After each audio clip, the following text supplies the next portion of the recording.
Hello everyone, welcome back to Taiyari online. मैं सुधा। बच्चों, आज की इस वीडियो में हम कक्षा 9वीं की हिंदी पाठ्य पुस्तक संचयन भाग 1 का अध्याय 5 हामिद खां पढ़ने वाले हैं, जिसके लेखक हैं एस.के. पोटेकाट। बच्चों, इस कहानी का मुख्य पात्र है हामिद खां, जिसके बारे में लेखक हमें बताना चाह रहे हैं। तो चलिए हम इस कहानी को पढ़ते हैं और जानते हैं हामिद खां के बारे में। तक्षशिला जो पाकिस्तान में है, तक्षशिला में आगजनी। आगजनी शब्द का अर्थ होता है बच्चों उपद्रवियों द्वारा लगाई गई आग। तो वहां दंगा उत्पन्न हो गया था। समाचार पत्र में यह खबर पढ़ते ही मुझे हामिद खां याद आया। जब तक्षशिला में आगजनी की खबर पढ़े तो लेखक को किसकी याद आई बच्चों? हामिद खां की याद आई, क्योंकि हामिद कहाँ का रहने वाला है? तक्षशिला का। आगे लेखक कहते हैं, मैंने भगवान से विनती की। उन्होंने भगवान से प्रार्थना की। विनती करना यानी कि प्रार्थना करना। ठीक है बच्चों, यहाँ मैं कठिन शब्दों के अर्थ भी लिखते जा रही हूँ ताकि ये आपको याद रहे। प्रार्थना करना। उन्होंने प्रार्थना की कि हे भगवान, मेरे हामिद खां की दुकान को इस आगजनी से बचा लेना। यानी जो उपद्रवियों द्वारा आग लगाई जा रही है, दंगे फैलाए जा रहे हैं, उनसे हामिद की दुकान को बचाए रखना। लेखक कहते हैं कि अभी 2 साल ही तो बीते हैं। अभी उन्हें 2 साल ही हुए हैं। 2 साल पहले वह कहाँ गए थे बच्चों? तक्षशिला। जब मैं तक्षशिला के पौराणिक खंडहर देखने गया था। पौराणिक कहने का अर्थ है बच्चों जिसका उल्लेख पुराणों में मिले। पौराणिक कहने का क्या अर्थ है? जिसका उल्लेख पुराणों में मिले, उसे कहते हैं बच्चों पौराणिक। तो किसका उल्लेख पुराणों में मिलता है? तक्षशिला का। तो कहते हैं कि अभी तो वहां गए हुए उन्हें 2 साल हुए ही हैं। एक ओर करकराती धूप, दूसरी ओर भूख और प्यास के मारे बुरा हाल हो रहा था। रेलवे स्टेशन से करीब 1.25 मील की दूरी पर बसे एक गांव की ओर निकल पड़ा। अब लेखक 2 साल पहले की बात बताते हैं। लेखक कहते हैं, जब मैं तक्षशिला पहुंचा तो वहां करकराती धूप थी और मुझे बहुत जोरों की भूख और प्यास लगी थी। मेरा भूख और प्यास से बहुत बुरा हाल हो रहा था। तो उन्हें रेलवे स्टेशन से 1.25 मील दूर एक गांव दिखा और वह गांव की ओर निकल पड़े। हस्तरेखाओं के समान फैली गलियों से भरा तंग बाजार। हस्तरेखा कहने का अर्थ है बच्चों हाथ की रेखाएं। हस्तरेखा शब्द का अर्थ क्या होता है? हाथ की जो हमारी रेखा है, हमारे हाथों में बहुत सारी रेखाएं होती हैं। तो कहते हैं हाथों की रेखाओं की तरह यहाँ तंग गलियां थीं और उसी में एक तंग बाजार। तंग मतलब छोटा सा बाजार। जहाँ कहीं नज़र पड़ी धुआं, मच्छर, गंदगी से भरी जगह। जहाँ कहीं उनकी निगाहें गईं वहाँ गंदगी ही गंदगी उन्हें नजर आई। कहीं कहीं तो सड़े हुए चमड़े की बदबू से स्वागत किया। कहीं कहीं बहुत ज़्यादा बदबू आ रही थी। किसकी? सड़े हुए चमड़े की। लंबे कद के पठान अपनी सहज अलमस्त चाल में चलते नजर आ रहे थे। अलमस्त शब्द का अर्थ होता है बच्चों मस्त, मस्ती में झूमते। तो जो पठान थे लंबे कद के, जब वह चल रहे थे तो लेखक को कैसे नजर आ रहे थे? एकदम मस्त, अपनी मस्ती में चलते हुए। चारों तरफ चक्कर लगा लिया पर अभी तक कोई होटल नजर नहीं आया। अब लेखक को बहुत तेज भूख प्यास लगी थी तो वह होटल देख रहे थे। लेकिन कहते हैं कि चारों ओर चक्कर लगा लिया लेकिन उन्हें कहीं होटल नहीं मिला। मन में विचार आया कि इस गांव में होटल की ज़रूरत ही क्या होगी। अचानक एक दुकान नजर आई जहां चपातियां सेकी जा रही थीं। चपातियां कहने का अर्थ है रोटियां। तो बच्चों अचानक से लेखक को एक दुकान दिखता है जहां रोटियां सेकी जा रही थीं। चपातियों की सौंधी महक से मेरे पांव अपने आप उस दुकान की ओर मुड़ गए। भाई भूख इतनी तेज लगी थी कि रोटियों की सुगंध से लेखक के पांव अपने आप दुकान की ओर जाने लगे थे। अपने अनुभवों से मैंने जान लिया था कि परदेश में मुस्कुराहट ही रक्षक और सहायक भी होते हैं। क्या जान लिया था बच्चों? उन्होंने अपने अनुभव से यह जान लिया था कि परदेश में, परदेश कहने का अर्थ होता है दूसरा देश, या कह सकते हैं दूसरे देश। तो लेखक कहते हैं कि दूसरे देश में हमारी जो मुस्कुराहट है वही हमारी रक्षक और सहायक दोनों होती है। वही हमारी रक्षा भी करती है और हमारी सहायता भी। मुस्कुराते हुए मैं दुकान के अंदर घुस गया। लेखक मुस्कुराते हुए कहाँ घुस गए? दुकान के अंदर। यहाँ देखिए बच्चों, इस इमेज में ये रहे हमारे लेखक जो हंसते मुस्कुराते दुकान के अंदर चले गए। आगे लेखक बताते हैं, एक अधेड़ उम्र का पठान अंगीठी के पास सिर झुकाए चपातियाँ बना रहा था। तो यहाँ देखिए, ये है अधेड़ उम्र का पठान। ये कौन है? अधेड़ उम्र का पठान जो रोटियां सेक रहा है।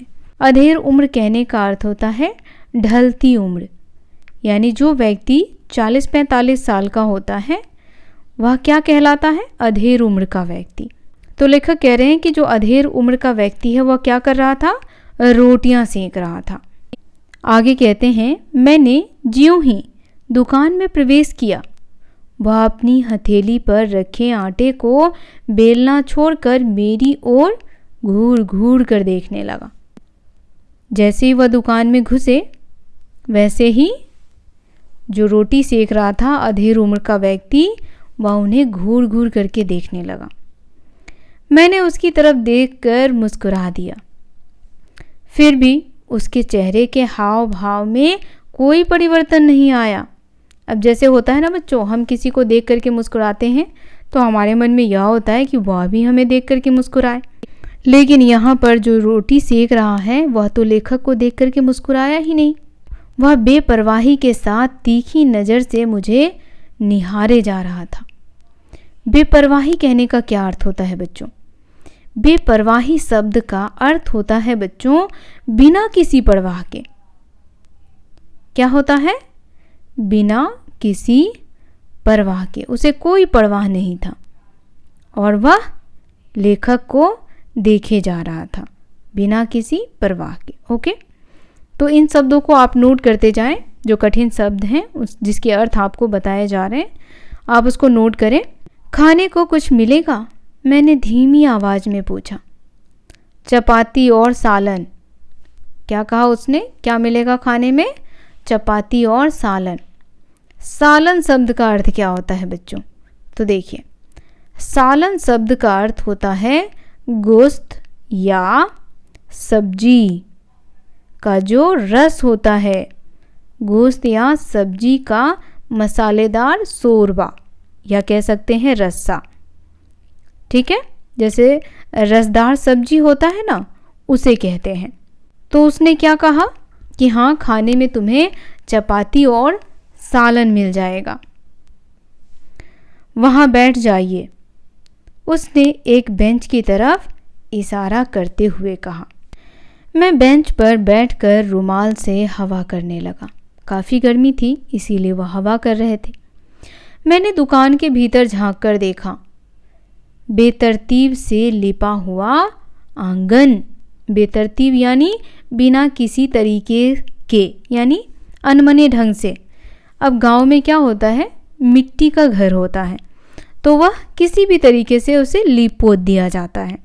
जैसे आप शहर में देखते हैं लोग पोछा लगाते हैं, तो गांव के लोग क्या करते हैं, लिपाई पुताई करते हैं। तो बेतरतीबी यानी बिना किसी तरीके के, यानी जैसे तैसे लिपा हुआ था। धूल से सनी दीवार, दीवारों पर धूल पड़ी हुई थी। एक कोने में खाट पड़ी हुई थी जिस पर एक दढ़ियाल बुढ़ा गंदे तकिए पर कोहनी टेके हुए हुक्का पी रहा था। अब देखिए बच्चों, दढ़ियाल, दढ़ियाल शब्द का क्या होता है अर्थ? दढ़ियाल कहने का अर्थ होता है बच्चों दाढ़ी वाला। क्या होता है? दाढ़ी वाला। तो लेखक कह रहे हैं कि मैंने चारों तरफ देखा तो मैं क्या देखता हूँ कि एक खाट पर एक दढ़ियल वाला यानी दाढ़ी वाला बुढ़ा जो है वह कोहनी टेके हुक्का पी रहा है। हुक्के की गुरगुराहट में उसने अपने आप को ही नहीं बल्कि सारे जहान को भुला दिया है। यानी इतना मस्त मगन होकर के वह दाढ़ी वाला बुढ़ा हुक्का पी रहा था। भाईजान, आप कहाँ के रहने वाले हैं? चपाती को अंगारों पर रखते हुए एक अधेड़ उम्र के पठान ने पूछा। अब जो वह चपाती सेक रहा था उसने लेखक से पूछा कि आप कहाँ के रहने वाले हैं? चपाती यानी रोटी। मालावार के, मैंने जवाब दिया। उसने यह नाम नहीं सुना था। आटे को हाथ में लेकर गोलाकार बनाते हुए पूछा, यह हिंदुस्तान में ही है ना? अब देखिए, वह पठान जो रोटी सेक रहा था उसने लेखक से पूछा कि भाईजान आप कहाँ के हैं? लेखक ने जवाब दिया, मालावार के। अब वह सोचने लगा कि मालावार का नाम तो मैंने सुना नहीं कहीं। फिर वह कहता है कि क्या आप हिंदुस्तान से हैं? आप हिंदुस्तानी हैं? लेखक कहते हैं, हाँ, भारत के दक्षिण छोर मद्रास के आगे है मालावार। फिर वह पूछता है, क्या आप हिंदू हैं? लेखक कहते हैं, हाँ, एक हिंदू घर में जन्म लिया है। उसने एक फीकी मुस्कुराहट के साथ फिर पूछा, आप मुसलमानी होटल में खाना खाएंगे? अब देखिए, जो रोटी सेक रहा है पठान वह क्या पूछ रहा है लेखक से कि क्या आप मुसलमानी होटल में खाना खाएंगे? आप मुसलमान के यहाँ खाना खाएंगे? लेखक जवाब देते हैं, क्यों नहीं, हमारे यहाँ तो अगर बढ़िया चाय पीनी हो या बढ़िया पुलाव खाना हो तो लोग बेखट के मुसलमानी होटल में जाया करते हैं। बेखट के यानी बिना किसी हिचकिचाहट के, यानी उन्हें मुसलमानी होटल में खाना खाने में कोई दिक्कत नहीं है। तो बेखट के शब्द का अर्थ होता है बच्चों बिना किसी हिचकिचाहट के। ठीक है बच्चों, तो जो कठिन शब्द है उनके अर्थ अवश्य लिखते जाएं आप। वह मेरी बात पर विश्वास नहीं कर पाया। लेखक कहते हैं उस पठान को मेरी बातों पर विश्वास नहीं हुआ कि भारत में लोग ऐसा करते हैं। मैंने उसे गर्व के साथ बताया, हमारे यहाँ हिंदू मुसलमान में कोई फ़र्क नहीं है, सब मिलजुल कर रहते हैं। भारत में मुसलमानों ने जिस पहली मस्जिद का निर्माण किया था वह हमारे ही राज्य के एक स्थान कोडंगलूर में है। हमारे यहाँ हिंदू मुसलमानों के बीच दंगे नहीं के बराबर होते हैं। अब देखिए बच्चों, लेखक की बातों पर उस पठान को विश्वास नहीं होता कि वहाँ के हिंदू मुसलमानों के यहाँ खाना खाने जाते हैं। तो लेखक उनको बताते हैं कि हमारे यहाँ हिंदू मुसलमान अलग अलग नहीं हैं, उनमें कोई फ़र्क नहीं है, हम सब वहाँ मिलजुल कर रहते हैं, साथ में खाते हैं, घूमते हैं। और कहते हैं कि जो पहला मस्जिद बना है वह सबसे पहले कोडुंगलूर में बना है जो हमारे ही राज्य में है। और कहते हैं कि यहाँ की तरह हमारे देश में हिंदू मुसलमान के बीच कोई दंगा नहीं होता है। पाकिस्तान में क्या है बच्चों, अधिकतर लोगों को मुस्लिम बना दिया गया है क्योंकि वहाँ मुसलमान और हिंदुओं में हमेशा दंगा फसाद होता ही रहता है। तो इस वजह से वहाँ ज़्यादातर आप लोगों को मुसलमान ही देखने को मिलेंगे। आगे लेखक कहते हैं, उसने मेरी बात को बहुत ही ध्यानपूर्वक सुनकर कहा, काश मैं आपके मुल्क में आकर यह सब अपनी आँखों से देख सकता। क्या आपको मेरी बात पर विश्वास नहीं होता? मैंने पूछा। अब इन सारी बातों को सुन करके पठान क्या कहता है कि मेरा भी मन करता है कि मैं आपके देश में चलूं और यह सब अपनी आँखों से देखूं। फिर लेखक कहते हैं कि क्या आपको मेरी बात पर विश्वास नहीं है? तो पठान कहता है, मुझे आपकी बात पर तो पूरा यकीन हो गया है, पर मैं इस पर ईमान नहीं कर सकता कि आप हिंदू हैं। अब उसे विश्वास ही नहीं हो रहा था कि लेखक हिंदू हैं, क्योंकि यहाँ कोई भी हिंदू आपकी कही हुई बातों को इतने फ़क्र के साथ किसी मुसलमान से नहीं कह सकता। उसकी नज़र में तो हम आताताइयों के औलाद हैं। आताताई कहने का अर्थ है बच्चों अत्याचारी। अत्याचारी। तो यहाँ वह पठान क्या कहते हैं कि यहाँ के जितने भी हिंदू हैं वह क्या समझते हैं कि हम जो हैं वह आताताई के औलाद हैं, यानी हम सभी अत्याचारी हैं, अत्याचार करने वाले हैं। औलाद शब्द का अर्थ होता है संतान। हमें इस हाल में अपनी आन के लिए लड़ना पड़ता है। कहते हैं कि इन सब के बावजूद हमें किसके लिए लड़ना पड़ता है? अपनी आन, यानी खुद के लिए लड़ना पड़ता है, खुद के मान सम्मान के लिए लड़ना पड़ता है। यह हमारी नियति है। नियति कहने का अर्थ है बच्चों भाग्य। नियति शब्द का अर्थ होता है भाग्य। तो कहते हैं यही हमारा भाग्य है। कौन कह रहा है? वह पठान। उसकी आवाज़ में सच्चाई कूट कूट कर भरी थी। मैंने उनसे पूछा, आपका शुभ नाम? उसने कहा, हामिद खां। वो जो चारपाई पर बैठे हैं वह मेरे अब्बा जान हैं। अब्बा जान किसे कहते हैं बच्चों? अब्बा जान पिता को कहते हैं। जो भी मुस्लिम भाई बहन हैं वह अपने पिता को क्या कहते हैं? अब्बा जान। अच्छा, आप 10 मिनट तक इंतज़ार कीजिए, सालन अभी पक रहा है। यानी जो वह सब्जी पका रहे थे उसे पकने में 10 मिनट का टाइम था। मैं इंतज़ार करने लगा। अरे ओ अब्दुल, हामिद खां ने ज़ोर से आवाज़ लगाई। एक छोकरा दौड़ता हुआ आया जो आंगन में चटाई बिछाकर लाल मिर्च सुखा रहा था। छोकरा कहने का अर्थ है बच्चों लड़का। जैसे ही हामिद ने आवाज़ लगाई, एक लड़का दौड़ता हुआ उसके पास आया। हामिद ने पश्तो भाषा में उसे कुछ आदेश दिया। पश्तो कहने का क्या अर्थ है बच्चों? पश्तो भाषा यानी प्राचीन भाषा, जो उनकी आम भाषा थी, जो प्राचीन भाषा थी, उसमें उसने अब्दुल को आवाज़ लगाई। वह दुकान के पिछवाड़े की तरफ भागा। और वह कहाँ चला गया? दुकान के पिछवाड़े। क्यों गया? आगे देखते हैं। भाईजान, जालिमों की इस दुनिया में शैतान भी लुक छिप कर चलता है। जालिम कहने का अर्थ है बच्चों अत्याचार करने वाले। जालिम शब्द का अर्थ है अत्याचार करने वाले। तो कहते हैं जो हामिद खां जी हैं वह लेखक से कहते हैं कि यह दुनिया बहुत ही जालिम है और इस वजह से इस दुनिया में जो अच्छे लोग हैं वह लुक छिप कर चलते हैं, यानी छुप छुपा कर आगे बढ़ते हैं। किसी पर धौंस जमाकर या मजबूर करके हम प्यार मोल नहीं ले सकते। आप ईमान से मोहब्बत के नाते मेरे होटल में खाना खाने आए हैं। ऐसी ईमानदारी और मोहब्बत का असर मेरे दिल में क्यों ना पड़े। तो अब यहाँ हामिद क्या कहता है लेखक से कि यहाँ बहुत सारे ऐसे लोग हैं जो अत्याचारी हैं, जो मजबूरों पर अत्याचार करते हैं, धौंस जमाते हैं, लेकिन आप बहुत ही ईमान और मोहब्बत के नाते मेरे होटल में खाना खाने आए हैं। ईमान शब्द का अर्थ होता है बच्चों धर्म पर विश्वास रखने वाला, या कह सकते हैं धर्म पर विश्वास करने वाला।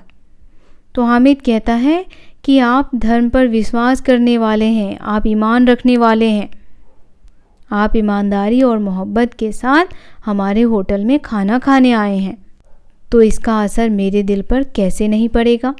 अगर हिंदू और मुसलमान ईमान से आपस में मोहब्बत करते तो कितना अच्छा होता।